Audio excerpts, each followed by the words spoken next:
Pulim yo'q. Hadeb shunaqa qilasiz, meni shashimga qo'yasiz, o'zingiz pul berasiz. Bugundan boshlab uyda umuman ish qilmayman. Bitta chop bu yoqdan bu yoqqa olib ham qo'ymayman, bildingizmi? Boring. Voy bo'la qol shoshilyapman. Marhamat.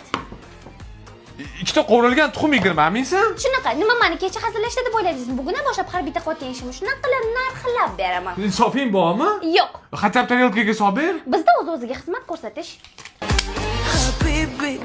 Ha, buni pishmagan-ku. Boshqachasan, boshqacha. Habibi, hayati, sevmadi 100 yoshgacha. Habibi, hayati, boshqachasan, boshqacha. Oyna tozalab qo'ysang bo'lmaydimi, ha? Bu men emas, o'g'lingizni ijodi xohlasangiz tozalab qo'yishim mumkin, mulijiringdan cho'zing. Haddingni oshmayapsan mabodo. Hech ham hali uylarni ham tozalab chiqish kerak. Buning uchun alohida menga 300 ming so'm berasiz. Ha, yana uy tozalovchi vositalar uchun ham alohida pul berishingiz kerak. Nima? Xohlasangiz bitta yaxshilik qilishim mumkin. Qanaqa?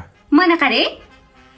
Дорогие жители Узбекистана, у каждого есть шанс получить эксклюзивный золотой слит от компании «Грасс». Gras asoschisi Mixail Grachov tomonidan hozir juda ham katta aksiya e'lon qilingan.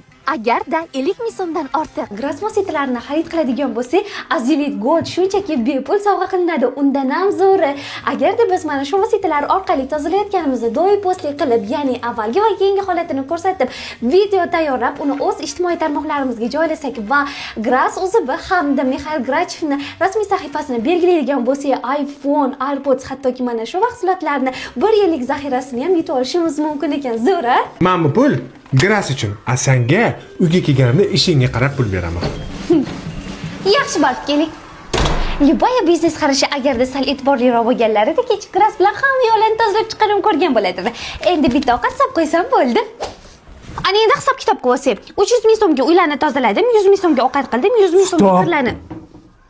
Xotinjon, o'zimni hayotim. Er-xotin o'rtasida hech qanaqa hisob-kitob bo'lmaydi. Men bu $100 olib qo'y. O'zing xohlagan o'sha chiroyli ko'ylagingni sotib ol, xo'p? Ana endi bitta qora choy damlab kelgin. Ay, choy bilan birga yana shirinlik ham olib kelaman. Baraka top. Ko'rgan